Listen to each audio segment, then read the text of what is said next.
თბილისის საქალაქო სასამართლოში პარლამენტთან მიმდინარე საპროტესტო აქციების დროს ჯგუფურ ძალადობაში მონაწილეობის ბრალდებით დაკავებული მსახიობ ანდრო ჭიჭინაძის, ტიუმორის, ონისე ცხადაძისა და კიდევ 9 პირის სასამართლო პროცესი მიმდინარეობს. დღევანდელ პროცესზე ბრალდებულების საბოლოო განაჩენი გამოცხადდება. პარლამენტთან მიმდინარე საპროტესტო აქციების დროს ჯგუფურ ძალადობაში მონაწილეობის ბრალდებით 11 პირი დააკავეს. მათ ბრალი ჯგუფურ ძალადობაში მონაწილეობისთვის წარადგინათ, რაც სასჯელის სახით და ზომად 4-დან 6 წლამდე თავისუფლების აღკვეთას ითვალისწინებს. ასევე თბილისის საქალაქო სასამართლოში ნარკოდანაშაულის ბრალდებით დაკავებულ ნიკა კაციას საქმეზე განაჩენი დღეს გამოცხადდება. იგი 7 დეკემბერს დააკავეს. მას ბრალი დიდი ოდენობით ნარკოტიკული საშუალების უკანონო შეძენა შენახვისთვის წარუდგინეს. დანაშაული 8-დან 20 წლამდე ან უვადო თავისუფლების აღკვეთას ითვალისწინებს. ასევე კოალიცია ცვლილებებისთვის წევრი საბას ხვიტარიძე, სასამართლომ თბილისის პოლიციის დეპარტამენტის დეტექტივების მთავარი სამმართველოს უფროსის მირიან ქავთარაძის ჯანმრთელობის განზრახ მსუბუქ დაზიანებაში დამნაშავედ ცნო. მოსამართლე ჯვებენ აჭყებია მას 2 წლით თავისუფლების აღკვეთა მიუსაჯა. საბას ხვიტარიძეს საქმეში დაზარალებული სტატუსი აქვს. ის სამართალდამცავების მხრიდან დაკავების შემდეგ ფიზიკური და ფსიქოლოგიური ძალადობის რამდენიმე ეტაპზე მიუთითებს. მართალია ჩემი შვილი, ასევე სასტიკად ნაწამებია, ასევე არ იყო მსჯავრდებული და სამარტოო საკანში მე-6 იზოლატორში გამოკეტეს 9 თვეა. ამაზე ყველაფერზე აუცილებლად აგებენ პასუხს. 2 წელი ეს არის ამათი საკენკი გადმოგდებული, რითაც ჩვენ უნდა დავკმაყოფილდეთ, მაგრამ ვერ ვკმაყოფილდებით, იმიტომ რომ ჩვენი შვილები არიან მართლები. ერთმანეთისგან გამომრიცხავი ჩვენებები მისცეს სასამართლოშიც, ადგილზეც. ველოდებოდით ამ გადაწყვეტილებას, ვინაიდან ვართ უსამართლო ქვეყანაში, უსამართლო სასამართლო პირობებში, სადაც უდანაშაულო ადამიანებს ასამართლებენ. დაწყებული ახალგაზრდა ბიჭებიდან ბრალდებას ჰქონდა ყავდათ სრულ-მოწმეები, რომელიც ურთიერთსაწინააღმდეგო ჩვენებას აძლევდა. არ ყავდათ ნეიტრალური მოწმე, არ ჰქონდათ ნეიტრალური მტკიცებულება. წარმოდგენილი იყო 26 წამიანი ვიდეო ჩანაწერი, სადაც არ ჩანდა დეტალურად არც ერთი გარემოება, მათ არ ჩაატარეს ჰაბიტოსკოპიური ექსპერტიზა. თუნდაც ამტყუნებ უდანაშაულო ადამიანს და არჩევს სასჯელს, მინიმუმ უნდა არჩიო ყველაზე მსუბუქი სასჯელი იმისათვის, რომ წამებაში დაზარალებული ადამიანი არ გაუშვა ისევ საპატიმრო დაწესებულებაში. ამიტომ გავასაჩივრებთ მხოლოდ ფორმალური მიზნებიდან გამომდინარე. საქმე გამოყოფილი არის ერთმანეთისგან, ამიტომ უშინდელი განაჩენი რაც არ უნდა გზამკვლევი იყოს მოსამართლისთვის, სამართლებრივად უნდა მიიღოს დამოუკიდებელი გადაწყვეტილება. შევდივართ პროცესზე, რომელიც არის ძალიან მნიშვნელოვანი, მაგრამ რომელიც არის ასევე ფიქრო ფორმალური და ვნახოთ რა გადაწყვეტილებას მიიღებს სასამართლო. ეს ალბათ გააჟღერებენ ბიჭები მთავარ კითხვას. თუ 9 თვე ისინი იყვნენ, იმიტომ რომ ცეცხლაძემ, კაძელაშვილმა და კასაძემ ისინი დააორგანიზა ძალადობრივ მოქმედებებში და გუშინ უკანონო განაჩენითაც კი დადასტურდა, რომ ისინი არ იყვნენ ამ მოქმედებების ორგანიზატორები. მაშინ რატო იყვნენ 9 თვე მინიმუმ ეს ადამიანები ციხეში? საპატრულო პოლიციის დეპარტამენტისა და სახელმწიფო უსაფრთხოების სამსახურის თანამშრომლებმა ერთობლივად ჩატარებული ოპერატიული ღონისძიებებისა და საგამოძიებო მოქმედებების შედეგად 1963 წელს დაბადებული პირი დააკავეს, რომელიც 2 სექტემბერს რუსთაველის გამზირზე მიმდინარე აქციის დროს მონაწილეთა შორის ცეცხლსასროლი იარაღით გადაადგილდებოდა. დაკავებულების პირადი ჩხრეკისას ცეცხლსასროლი იარაღი ნივთმტკიცებად იქნა ამოღებული. ასევე საგამოძიებო მოქმედებების შედეგად სამართალდამცავებმა დაკავებულის საცხოვრებელი სახლიდან სხვადასხვა ტიპის ცეცხლსასროლი, იარაღი და საბრძოლო მასალა ამოიღეს. გამოძიება სისხლის სამართლის კოდექსის 236 მუხლის მე-3 და მე-4 ნაწილებით მიმდინარეობს, რაც 7 წლამდე ვადით თავისუფლების აღკვეთას ითვალისწინებს. სამართლიანი არჩევნების ყოფილი ხელმძღვანელის ნინო დოლიძის თქმით, ეგრეთ წოდებული საბოტაჟის საქმეზე მაგისტრატი მოსამართლის წინაშე გამოიკითხება. მისივე თქმით, საზოგადოება დიდი ხანია ხედავს სამოქალაქო საზოგადოების წინააღმდეგ მიზან მიმართულ მოქმედებებს. დოლიძემ აღნიშნა, რომ მისი გუნდი ყოველთვის ქვეყანას ემსახურებოდა, იცავდა თავისუფალ და სამართლიან არჩევნებს და ადამიანის უფლებებს. მისი თქმით, სამართლიან არჩევნებს აქციებისთვის არასდროს არაფერი შეუძენია. 27 აგვისტოს პროკურატურამ გაავრცელა ინფორმაცია, სადაც აღნიშნული იყო, რომ თბილისის საქალაქო სასამართლომ რიგი არასამთავრობო ორგანიზაციების საბანკო ანგარიშებზე ყადაღების დადების თაობაზე პროკურატურის შუამდგომლობა დააკმაყოფილა. მოგვიანებით საქართველოს პროკურატურამ ცალკეული არასამთავრობო ორგანიზაციის ხელმძღვანელები მოწმის სახით გამოკითხვაზე დაიბარა, როგორც საქართველოს პროკურატურის მიერ გავრცელებულ განცხადებაშია ნათქვამი, საქმე ეხება 12 იურიდიული პირის, ფონდების და არასამთავრობო ორგანიზაციების საბანკო ანგარიშების დაყადაღებას, რითაც შეიზღუდა ფულადი სახსრების შემდგომი არამიზნობრივი განკარგვა. ანია ვხედავთ სამოქალაქო საზოგადოების წინააღმდეგ მიზანმიმართულ ქმედებებს, იქნებოდა ეს დისკრედიტაციის კამპანიები, მათ შორის ჩემი ორგანიზაციის თუ ჩემს წინააღმდეგ პერსონალურად, თუ იქნებოდა ეს საკანონმდებლო ცვლილებები, იგივე რუსული კანონი, პირველი, მეორედ მიღება, შემდეგ ივანიშვილის ფარა და ასე შემდეგ. ჩვენ ვხედავდით საკანონმდებლო დონეზეც შევიწროების მცდელობა სამოქალაქო ორგანიზაციების და ეს არის მორიგი დევნა სამოქალაქო ორგანიზაციების, რაც ხდება ხორციელდება ქვეყანაში, იმიტომ რომ დაყადაღების შემდეგ ცხადია ამ ორგანიზაციებს გაუჭირდებათ ფუნქციონირება. საქმის მასალებით დასტურდება, რომ ამ ორგანიზაციების ფინანსები ხმარდებოდა ისეთი საშუალებების შეძენას, როგორც არის ციცაკის მეი, როგორც არის ჩამხუტები, სახის დამცავი სათვალეები, მიღბები და ასე შემდეგ.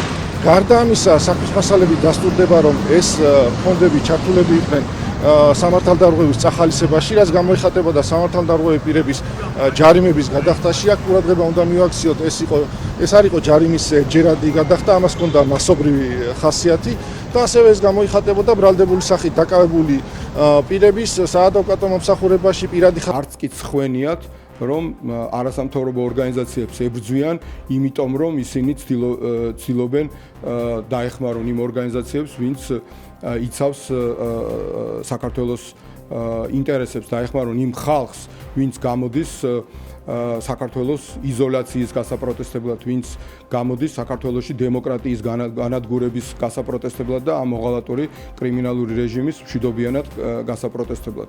ბუნებრივია ეს გასაკვირი არ არის, იგივე ხდება რუსეთში, ბელორუსში, იგივე ხდება კადიროვის ჩეჩნეთში. მამუკა მდინარაძემ სახელმწიფო უსაფრთხოების სამსახურის უფროსის თანამდებობა დაიკავა. ახალ პოსტზე მდინარაძის კანდიდატურას პარლამენტის 95 წევრმა დაუჭირა მხარი. პარლამენტის პლენარულ სხდომაზე კენჭისყრა საკითხის განხილვის გარეშე ჩატარდა. მანამდე მდინარაძეს თავდაცვისა და უსაფრთხოების კომიტეტში მოусმინეს. პარლამენტის სუსის უფროსის უფლებამოსილებას 6 წლის ვადით ირჩევს. სახელმწიფო უსაფრთხოების სამსახურს ბოლო რამდენიმე თვის განმავლობაში ანრი ოხანაშვილი ხელმძღვანელობდა. ოხანაშვილი სახელმწიფო უსაფრთხოების სამსახურის ხელმძღვანელად პარლამენტმა 2025 წლის აპრილში აირჩია, თუმცა მან აგვისტოში გადადგომის თავაზე განაცხადა. ოპოზიციაში სამთავრობო ცვლილებებს უმნიშვნელოდ მიიჩნევენ და ამბობენ, რომ აღნიშნული ქვეყანაში ძირეულ ცვლილებებს ვერ გამოიწვევს. ვის აირჩევენ, რომელ თოჯინას აირჩევენ, რა მნიშვნელობა აქვს ეს, რაგვარი იყო ის ვიღაც წინასაცოდავი რო იყო. გააპანღურეს 3 თვეში, 6 წლით იყო არჩეული, ხო? რატო გააპანღურეს, ვინმე მიცით? რუსული ბანდის შიგნით არავინ არაფერს არ წარმოადგენს. ყველანი არიან რუსეთის მონები, საქართველოს მოღალატეები, ივანიშვილის ჭანჭიკები, რომელიც თავის მხრივ არის პუტინის მონა და პუტინის გეგმის შემსრულებელი საქართველოს მოღალატე. ამიტომ ერთი ჭანჭიკი გადანაცვლდება თუ მეორე არანაირ მნიშვნელობას. პარლამენტის დროებითი საგამოძიებო კომისიის დასკვნა ცნობილია. მასში აღნიშნულია, რომ 2003 წლის 22 ნოემბერს ქვეყანაში ხელისუფლების მიტაცების პროცესი განვითარდა და იმავე დღეს ვარდების რევოლუციად მოინათლა. ასევე დოკუმენტში ნათქვამია, რომ მიხეილ სააკაშვილი ბიზნესის რეკეტისა და არაერთი კერძო მესაკუთრის უფლებების უხეში დარღვევების ხარჯზე მოქმედებდა. კომისიის ხელმძღვანელმა თეა წულუკიანმა ისიც აღნიშნა, რომ ნაციონალური მოძრაობა დღემდე ცდილობს ქვეყანაში რევოლუციის მოწყობას. ოპოზიცია პარლამენტის დროებით საგამოძიებო კომისიას კრიტიკულად აფასებს. მათი თქმით, იგი რუსეთის პოლიტიკურ ინტერესებს ემსახურება და სამართლიანობასთან საერთო არაფერი აქვს. საგამოძიებო კომისიის არსებობას ჰქონდა მოწინააღმდეგეების დევნა და თქვენ იცით, რომ ხალხი ციხეშია გამომწყებული ამ კომისიაში მონაწილეობაზე უარის თქმის გამო. და მეტი მნიშვნელობა ვერ გეტყვით, იმიტომ რომ მომავალში შეიძლება საერთოდ სხვა მნიშვნელობა ჰქონდეს, რომ ამ საგამოძიებო კომისიის შექმნის კანონიერებაზე ჩატარდეს საგამოძიებო კომისია, მაგრამ დანარჩენი ახლა რო გითხრათ, რომ ამ კომისიამ ახალი მტკიცებულებები შექმნა, რამე ახალი უთხრა ქართულ ხალხს, არა პოლიტიკური ბრძოლის გაგრძელება, რაც ხამდე მიმდინარეობდა. აი ეს მოღალატური რეჟიმი უნდა აგებდეს და აგებს კიდევაც მომავალში პასუხს იმისათვის, რომ ამ ღალატის კომისიით არა მარტო საქართველოს დადანაშაულება განიზრახა რუსეთ-საქართველოს ომის გამო და რუსეთის გამართლება, არამედ კიდევ ცდილობს რაღაცა შიდა პრობლემებიც, მისი პრობლემები ასე ვთქვათ მოაგვაროს და მოახდინოს რომანტიზაცია იმ კორუმპირებული ადამიანებისა, რომლებიც თავის დროზე შევარდნადის დროს ყლებდნენ ჩვენს ქვეყანას, ძარცვავდნენ ჩვენს ქვეყანას. ევრორეკომენდაციების შესასრულებელი ვადა ამოიწურა. ქართული ოცნება ევროკავშირის დირექტივების შესრულებას არ აპირებს. პარალელურად საგარეო საქმეთა სამინისტროს ინფორმაციით საქართველოს მიერ ვიზა ლიბერალიზაციასთან დაკავშირებული რეკომენდაციის შესრულების თაობაზე ანგარიში ევროკომისიას უკვე მიეწოდა. ოპოზიცია ხელისუფლებას აკრიტიკებს. მმართველი გუნდის ოპონენტების თქმით, ქართული ოცნება ქვეყნის ევროპულ მომავალს აზიანებს და მოქალაქეებს უკეთესი მომავლის შანსს ართმევს. მათივე თქმით, თუ ქართული ოცნება კურსს არ შეცვლის, ქვეყანა კრიზისის წინაშე აღმოჩნდება. ჩვენ ახლა ალბათ ყველაზე დიდი რისკი გვემუქრება ვიზა ლიბერალიზაციის დაკარგვის, მაგრამ ზოგადად მარტო ვიზა ლიბერალიზაციას არ კარგავთ. ნამდვილად ჩვენ კარგავთ პერსპექტივას და დაპაუზებას ცივილიზაციისგან იმდენი ხნის განმავლობაში, რამდენი ხანით ვიქნებით აი ამ უგონო სიტუაციაში, როცა ერთმანეთთან არ ვლაპარაკობთ და მართლაც პრობლემებთან გამკლავებისა პრობლემებს ვქვნით. ევროკავშირთან, ევროპასთან, ნატოსთან, ცივილიზებულ სამყაროსთან, ან ხარ აიათოლებთან, ხამეინის და ხამასთან, ჩინეთის კომპარტიასთან და რუსეთთან, როგორც კადიროვის რეჟიმი არის. აი ეს არჩევანი აქვს ქართულ საზოგადოებას და არავინ არ არის სულელი ამ ქვეყანაში. ყველა ნორმალური პატრიოტი ქართველის ძალიან მკაფიო აზრია, ერთმნიშვნელოვანი აზრია, რომ საქართველოს უნდა იყოს ევროკავშირში, საქართველოს უნდა იყოს ნატოში და სწორედ აი ამ გზიდან გადახვევის გამო აკრიტიკებს ჰელსინკის კომისია და სხვა ჩვენი მეგობრები საქართველოს ამჟამინდელ უკანონო რეჟიმს. ადგილობრივი თვითმმართველობის არჩევნებამდე ერთი თვეა დარჩენილი. პროცესში მონაწილეობასთან დაკავშირებით ოპოზიციაში კვლავ აზრთა სხვადასხვაობაა. არჩევნებში მონაწილეობს პარტია გირჩი. მათ თბილისის მერობის კანდიდატად იაგო ხვიჩია წარადგინეს. პროცესში გაერთიანებული ძალებით მონაწილეობენ პარტიები გახარია საქართველოსთვის და ლელო ძლიერი საქართველოსთვისაც. თბილისის მერობისთვის მათი ერთობლივი კანდიდატი ირაკლი კუპრაძე იქნება. ოპოზიციის ნაწილი კი კვლავ ბოიკოტში რჩება. ისინი 4 ოქტომბრის არჩევნებს სპეცოპერაციას უწოდებენ და ამბობენ, რომ წინასწარ წაგებულ თამაშის შესვლას არ აპირებენ. გვინდა რომ ეს ქალაქი დავინახოთ როგორც ამიერკავკასიის ნიუ-იორკი, ეკონომიკური ცენტრი აი ამ სამი ქვეყნის და არა მხოლოდ ამ სამი ქვეყნის, მაგრამ კონკრეტულ შემთხვევაში აი ამიერკავკასიის ეკონომიკური ცენტრი, სადაც ყველას აქვს თავისი ფინანსური ინტერესები და რომელიც მარტივია აქ ცხოვრები ადამიანებისთვის საცხოვრებლად. გულისხმობს იმას, რომ მანქანით გადაადგილება იყოს ადეკვატური და შესაძლებელი, ვისაც სწრაფი გადაადგილება უნდა მანქანის გარეშე, იმას მეტროს მეშვეობით ქალაქის თითქმის ნებისმიერ წერტილში მისვლა უნდა შეეძლოს და ახლომდებარე ქალაქები, როგორც არის რუსთავი, ისე უნდა იყოს დაკავშირებული თბილისთან, როგორც არის გლდანი მაგალითად. რა არის მოტივი ამ რუსულ სპეცოპერაციაში გამარჯვების, სადაც მონაწილეობის, სადაც არანაირი შანსი უბრალოდ მიახლოებულიც კი არ არის იმისი, რომ რაღაცა თავისუფალი და სამართლიანი არჩევნები ტარდებოდეს, სადაც ქართული ოცნება დაიწერს იმას, რაც თვითონ დასჭირდება. რა აზრი აქვს ამაში მონაწილეობას? მე ვფიქრობ, რომ ძალიან მნიშვნელოვანი არის ამორჩევლის პასუხი ამაზე, მათ შორის იმ ოპოზიციურ პოლიტიკურ პარტიებს გულისხმობ.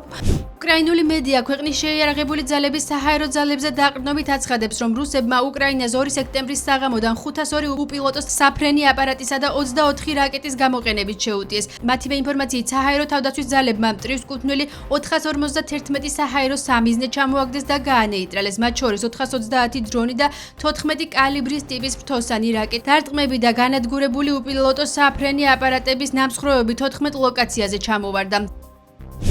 დონალდ ტრამპის თქმით, ვლადიმერ პუტინი ძალიან იმედგაცრუებულია. მისი თქმით, რუსეთ-უკრაინის ომში ათასობით ადამიანი იღუპება. ამერიკელები არ იღუპებიან, მაგრამ ისინი რუსები და უკრაინელები არიან.